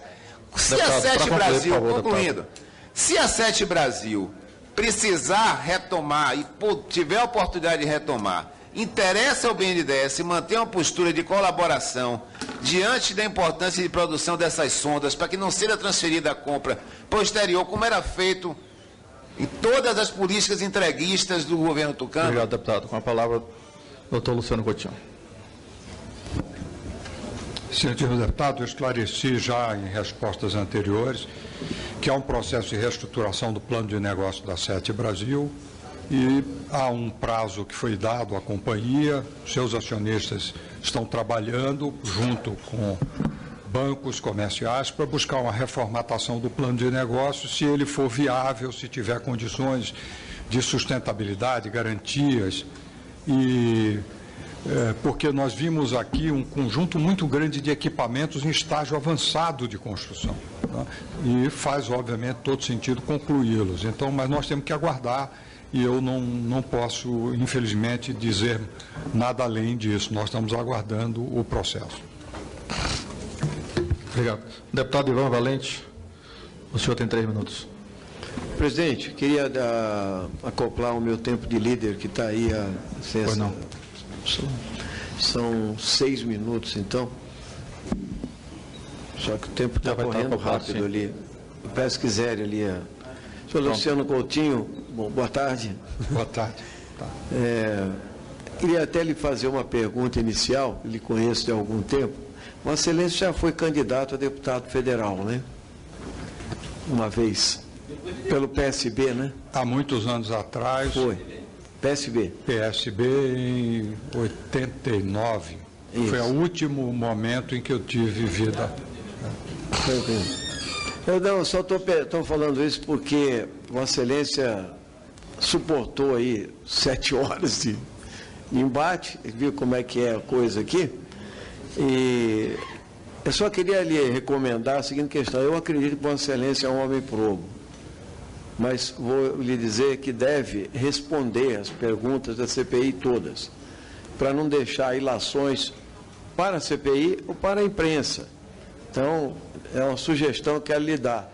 Então, se Vossa Excelência, o deputado pergunta se Vossa Excelência tem recurso no exterior e está declarado, o senhor responda sim ou não. O senhor encontrou o Edinho, que foi prefeito de Araraquara, diga sim ou não. Não encontrei para tratar de tal questão. A sugestão que eu quero lhe dar, para não ficar uma ilação no ar. Acho que Vossa Excelência poderia responder depois, tá? Então, a segunda questão, eu acho que a CPI, ela não pegou, pelo que eu vi nessas horas todas, talvez o senhor deu a informação mais relevante logo de cara, na sua primeira resposta, que é a seguinte: Vossa Excelência contestou o senhor Pedro Barusco, dizendo que o banco não financiou a Sete Brasil. E o senhor Pedro Barusco falou que o BNDES era o maior financiador da Sete Brasil. Isso é uma contradição enorme, porque o senhor Pedro Barusco está com delação premiada. Ou ele mentiu, entende, alguma coisa acontecendo, e ele vai perder, inclusive, a delação premiada. Então, é uma explicação, realmente, aí sim tem uma contradição grande, né, que precisa ser explicitada. Essa é a principal questão, não ficou clara aqui, porque as questões da Sete Brasil são muito importantes. O senhor Pedro Barusco era um engenheiro considerado aí de alto padrão, que ganhava quase 100 mil por mês, mas assaltou os cofres públicos aí em 300 milhões de reais, declarado por ele mesmo na sua delação. Então, essa questão é fundamental, né? Então, queria deixar registrada essa questão e, ao mesmo tempo, eu queria fazer algumas perguntas agora no meu tempo real, que é o seguinte. Eu queria, presidente Luciano Coutinho, perguntar o seguinte: o senhor não considera, como presidente do BNDES, que o governo aderiu muito facilmente à ideia de que, se as empresas corruptoras envolvidas no escândalo da Petrobras quebrarem, o Brasil quebraria junto? Vossa Excelência conhece tanto as empresas brasileiras, nós somos tão dependentes assim de um modelo que colocou as empreiteiras no centro do desenvolvimento econômico? Essa é a primeira questão. A segunda, a Sete Brasil já deve mais de 2,5 bilhões aos estaleiros contratados para a fabricação de sondas. Segundo seus acionistas, é impossível atender as exigências do BNDES, auditoria independente, fiança bancária de 1,5 bi. Assim sendo, o BNDES planeja ainda conceder empréstimo a essa empresa? Essa é a questão importante. Mesmo que ela não apresente garantias necessárias, ou seja, Sete Brasil se tornou tão importante com o seu projeto de sondas e de cadeia de produção nacional. A outra questão, e acho essa aqui mais importante, porque trata de financiamento de campanha, e é disso que trata essa CPI, que é o problema da corrupção via financiamento empresarial de campanha. Vossa Excelência foi um dos patrocinadores da chamada política de campeões nacionais, desenvolvidas pelo BNDES. Por exemplo, a empresa JBS Friboi é o maior grupo agropecuário do Brasil, com empréstimos de até 10 bilhões de reais. Não por acaso, essa empresa foi uma das principais doadoras para os partidos da base do governo, inclusive o PT e o PMDB. O senhor considera que há relação entre financiamento de campanhas eleitorais e a política de empréstimos do BNDES? Essa é uma pergunta essencial, porque é a razão, inclusive, Vossa Excelência está aqui hoje. Quer dizer, é claro que as empresas o BNDES empresta e depois eles também vão procurar saídas para isso. E se essa política de campeões nacionais não colaborou para a dependência nacional em relação a alguns poucos grupos econômicos, grandes grupos econômicos no nosso país, verdadeiros monopólios, né? Então, esse já é um debate que nós podemos fazer depois, se tiver uma CPI do BNDES, inclusive os empréstimos, como o BNDES se capitaliza e lança títulos no mercado, quer dizer, captando pela Selic e prestando por taxas bem mais baratas, né? Então, esse é um outro debate. Mas eu pediria a Vossa Excelência que respondesse essas questões. Obrigado, presidente. Ok. Deve estar votando. Com a palavra, doutor Luciano. Eu queria informar que está tendo votação nominal. Os deputados que quiserem voltar por favor. A lista tem Ivan Valente, depois vem Afonso Florencio e Onix. Então dá tempo de ir e voltar. Não, só citei os 3 primeiros. Ivan, Afonso, Onix, Efraim, depois tem. Por favor, doutor Luciano Coutinho. Agradeço as questões do deputado Ivan Valente. Tá, então vou esperar a resposta. Deputado,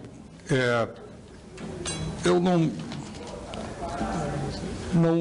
gostaria de falar por hipótese a respeito da importância das empresas de construção. Elas são empresas que têm muitos ativos e poderão, eventualmente, ultrapassar as dificuldades, não? Pode ser que algumas já estão em recuperação judicial, mas eu não preferia não tecer, visto que várias dessas empresas são empresas de capital aberto, eu não poderia nominalmente tecer comentários. Poderemos depois, numa discussão mais direta, aprofundar esse tema. Em relação a Sete Brasil, nós temos a esperança que os acionistas, junto com os bancos comerciais, consigam remodelar, reorganizar o projeto de forma a torná-lo seguro, sustentável, né, e que possa superar qualquer tipo de impedimento legal para um financiamento. Tá? Certamente nós, como é o caso em qualquer projeto, em qualquer decisão do BNDES, seguiremos o ritual de avaliar as condições de risco, as condições de crédito e as condições de garantia. Tá? E só poderemos financiar se essas condições forem atendidas. Eu espero que possamos chegar a uma estrutura que atenda essas garantias. A questão... Vossa Excelência levantou a questão do financiamento empresarial e levantou especificamente o ponto. Eu queria primeiro esclarecer um ponto importante.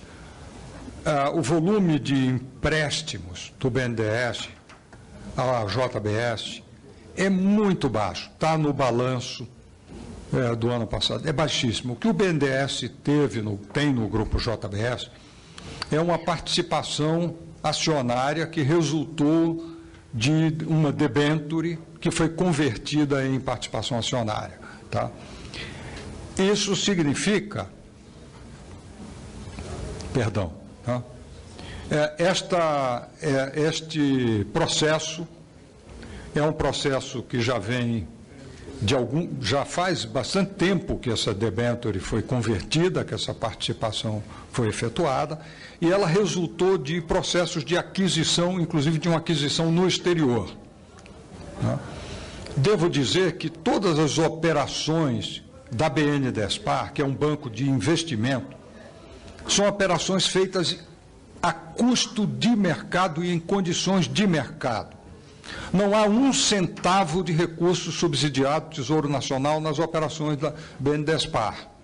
Tá? O que a BNDESPar tem? A BNDESPar tem, historicamente, uma carteira de ações essa carteira de ações gira na medida em que determinadas participações amadurecem, elas são vendidas e isso gera condições de reinvestir em novas empresas. Tá? Então, esse é um ponto importante, porque frequentemente, embora isso tenha sido objeto de repetido esclarecimento de nossa parte, frequentemente, por razões ou de desinformação ou de má informação, se alega que esses recursos seriam recursos providenciados pelo FAT ou pelo Tesouro Nacional, com subsídio. Isso não é verdadeiro.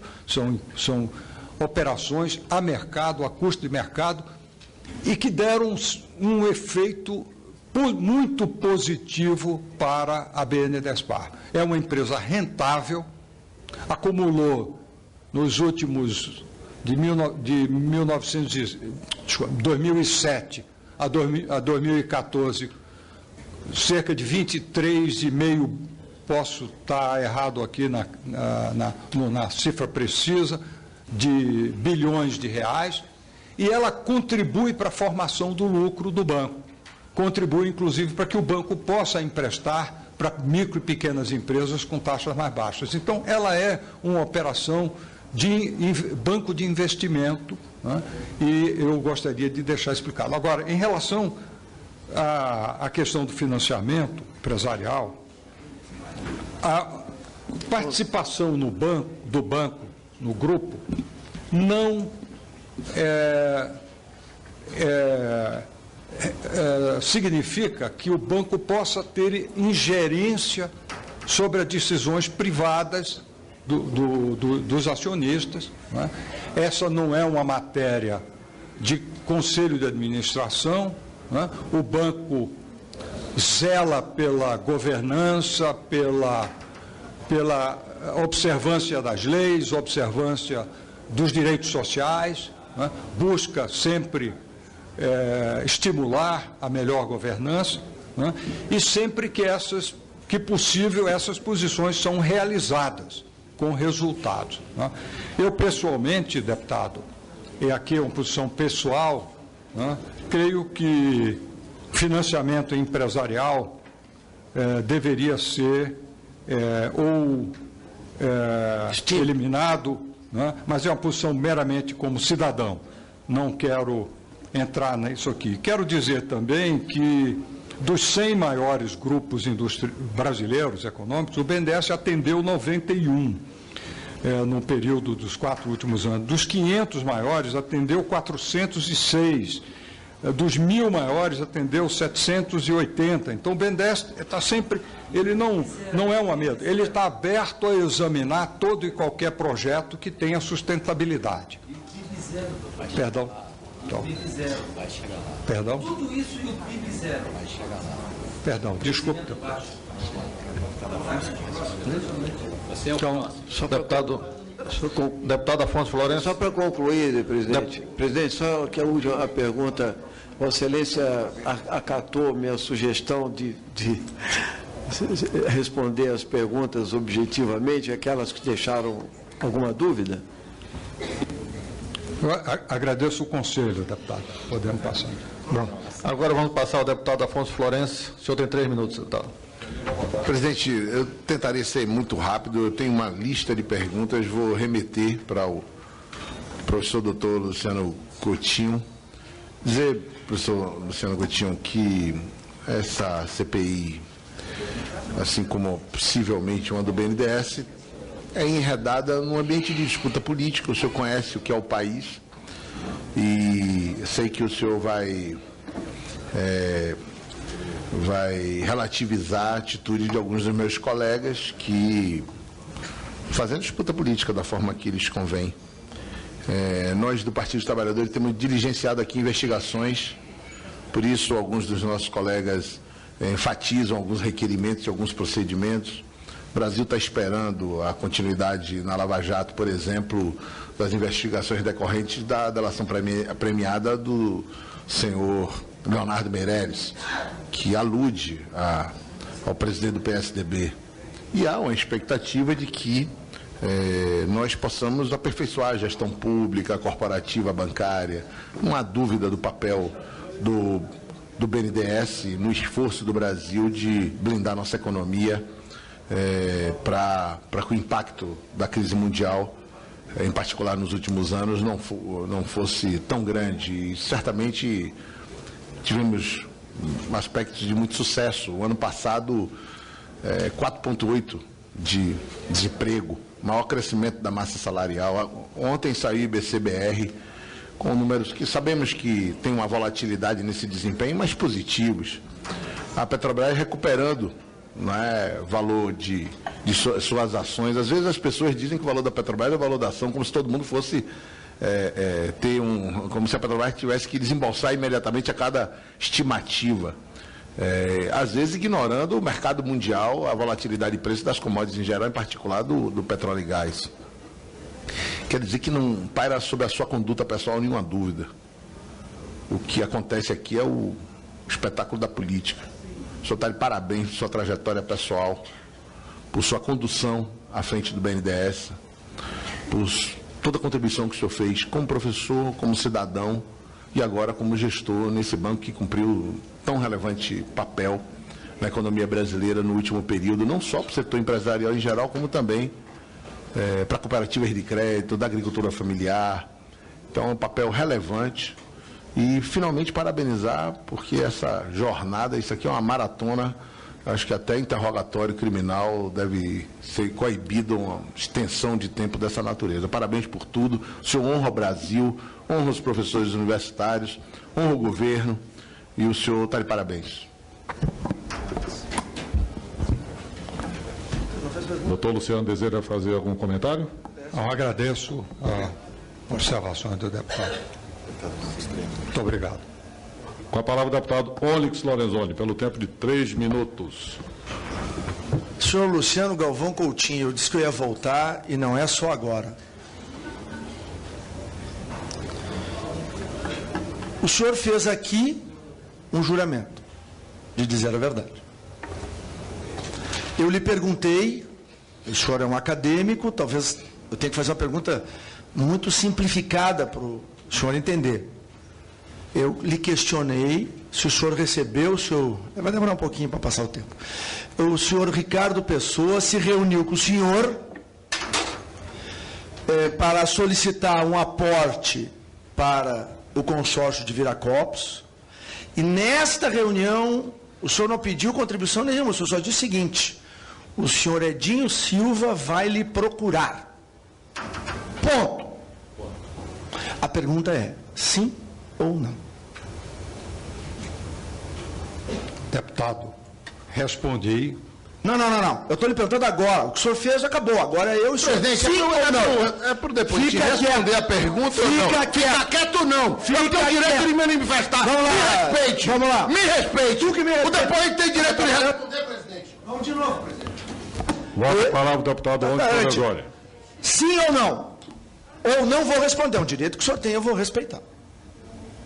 Deputado, respondi a sua... Não respondeu. Bom, então vamos adiante. Não, eu vou lhe dizer agora, porque o tempo é meu. Fica quieto, rapaz.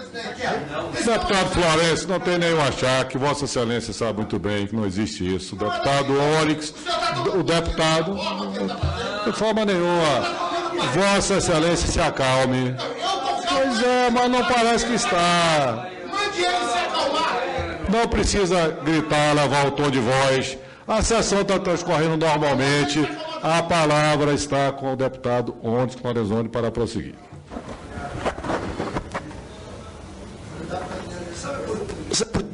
Lhe perguntando isso, volto a lhe dizer, o senhor Ricardo Pessoa vai fazer uma delação premiada, e nessa delação, se ele contar essa história, o senhor vai arrumar um belo complicador para a sua vida pessoal.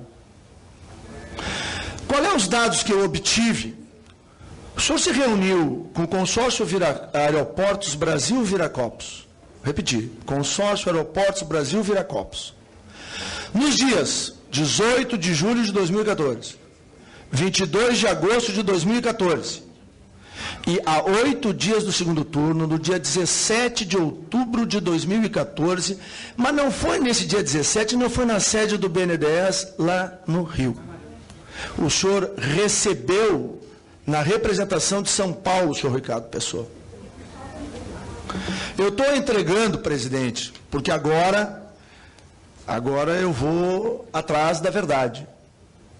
O senhor não quer aqui colaborar. Ok, direito que o senhor tem, e eu lhe respeito. Na medida em que o senhor não queira dar uma resposta objetiva e concreta, eu vou apresentar aqui, eles ficam muito nervosos, né, porque a gente tem inconsistência no trabalho, né? Eu vou apresentar aqui um requerimento para que a CPI vai aprovar, vai pedir todas as imagens, todos os registros, e aí vai ficar confirmado que na data que eu estou lhe dizendo aqui, publicamente para o Brasil saber, o senhor conversou com o senhor Ricardo Pessoa.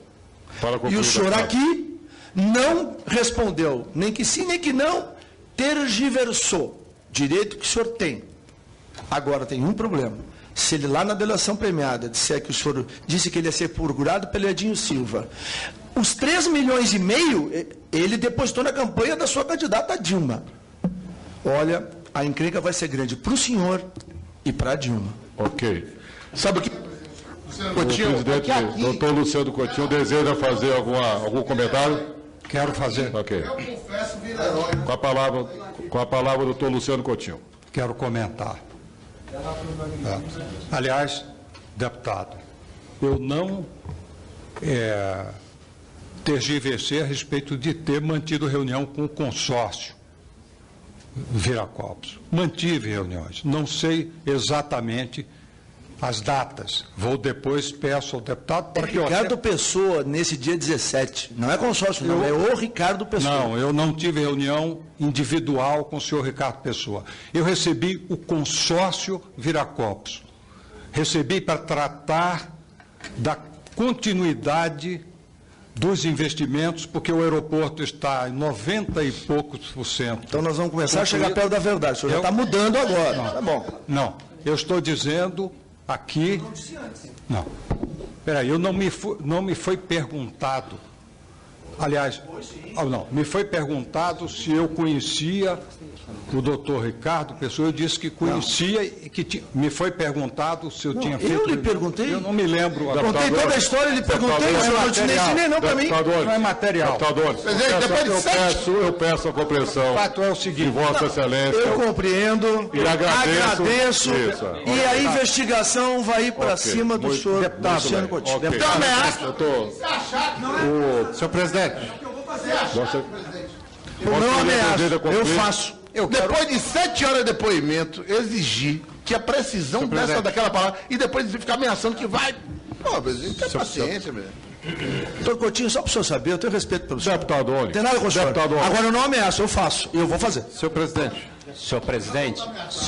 Bom, vou passar a palavra como relator. Não, calma.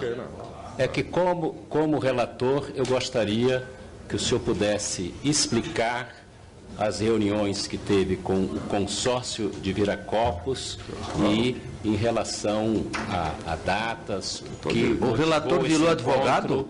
Não, eu estou usando a prerrogativa que estou fazendo pergunta. Isso é um achaque.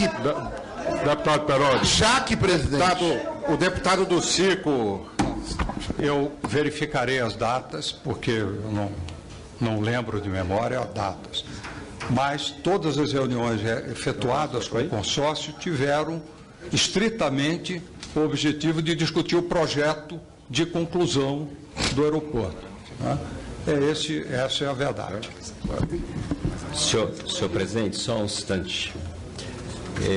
O deputado, porque aqui na CPI, que nós mais temos ouvido é que o delator não pode mentir, porque a pena é dobrada 4 vezes. Então, quase que as delações são consideradas uma verdade absoluta. O deputado Ivan Valente pôde aqui destacar uma das primeiras perguntas que Vossa Excelência me respondeu. Né? Inclusive, uma das razões da sua presença aqui, uma das razões é que o senhor Barusco, na delação premiada, ele diz assim, estou lendo, que a fonte de financiamento principal de tal projeto, se referindo ao projeto da Sete Brasil, foi o Banco Nacional de Desenvolvimento Econômico e Social. Vossa Senhoria respondeu que não teve nenhum contrato assinado e não teve nenhum desembolso. Então, é evidente como isso é, contratos e desembolsos são fáceis de ser conferidos.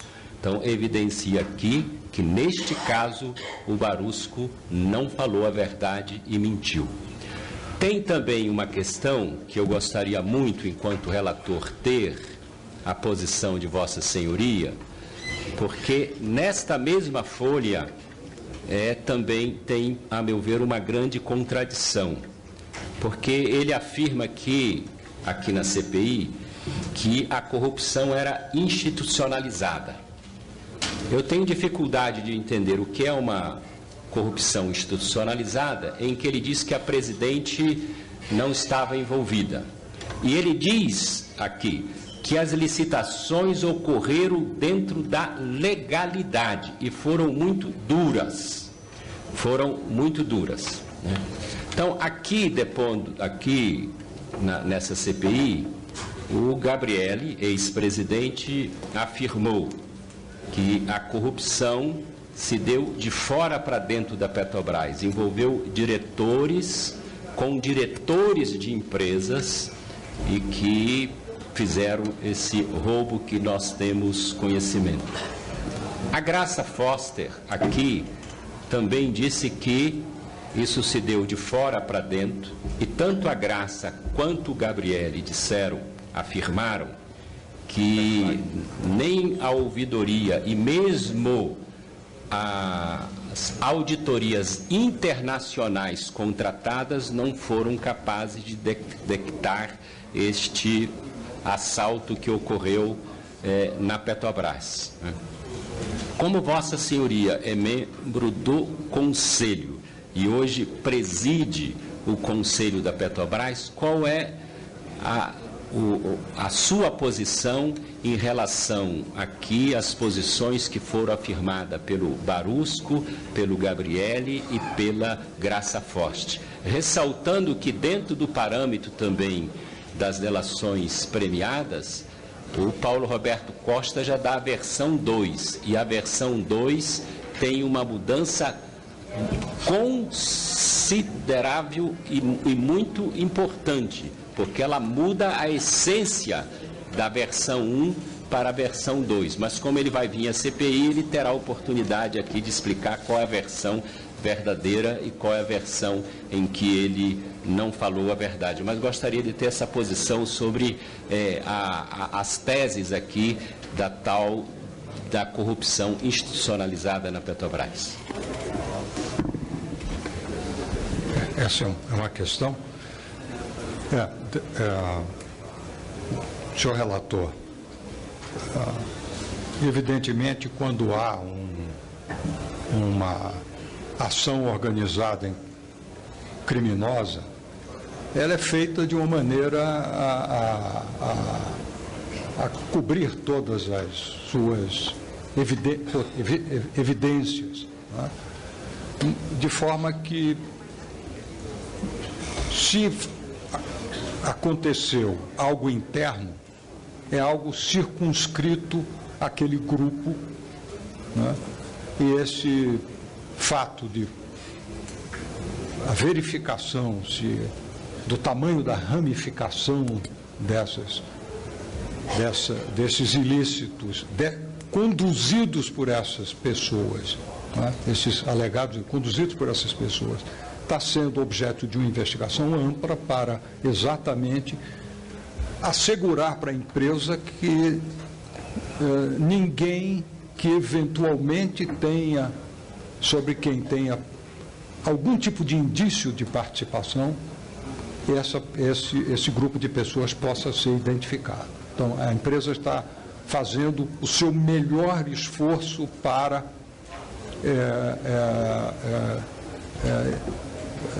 sanear, digamos assim, qualquer persistência ou permanência de pessoas que eventualmente tenham auxiliado de alguma maneira. Porém, obviamente, me parece que a tese de que foi na interlocução e na relação para fora que esses ilícitos de fato aconteceram, e não dentro da empresa. Não é por outra razão que o reconhecimento de que a Petrobras é vítima e não protagonista deste processo é uma convicção que eu tenho pela observação privilegiada que posso ter, né, como membro do Conselho de Administração e de Auditoria. Presidente, agradeço ao doutor Luciano Coutinho. Passo agora a palavra ao deputado Efraim. Mas antes das minhas perguntas, o relator fez uma pergunta, porque ficou no ar aqui a ideia de que o Pedro Barus teria mentido ao dizer que não teve financiamento. O relator perguntou se teve contrato assinado. Então é bom que o senhor Coutinho esclareça. Uma coisa é o financiamento, que ele já disse que recuaram. A outra é se tem compromisso assinado, se tem contrato, porque o que se tem colocado é que o BNDES, na aprovação do projeto, se comprometeu a financiar. O relator perguntou, ele não respondeu. Tem compromisso do BNDES financiar a Sede Brasil e depois recuou em virtude, legitimamente, é um juízo de vontade que o BNDES faz, mas havia esse compromisso, esse contrato, houve reunião com a Sede Brasil nesse sentido, quando se pensava que era um projeto real. Muito bem, deputado Efraim. O relator do SED vai fazer o esclarecimento. Não, é que com todo respeito, é que agora o Efraim atuou como meu advogado, mas dou oportunidade a ele de responder. Eu sou advogado da verdade, relator. Diferente de muitos aqui. Pois não, deputado, lhe esclarecerei. O BNDES fez um enquadramento do projeto, que o enquadramento é uma sinalização de que o projeto é elegível para financiamento. Ele não representa um compromisso. Posteriormente, agora não recordo as datas exatamente, em 2011,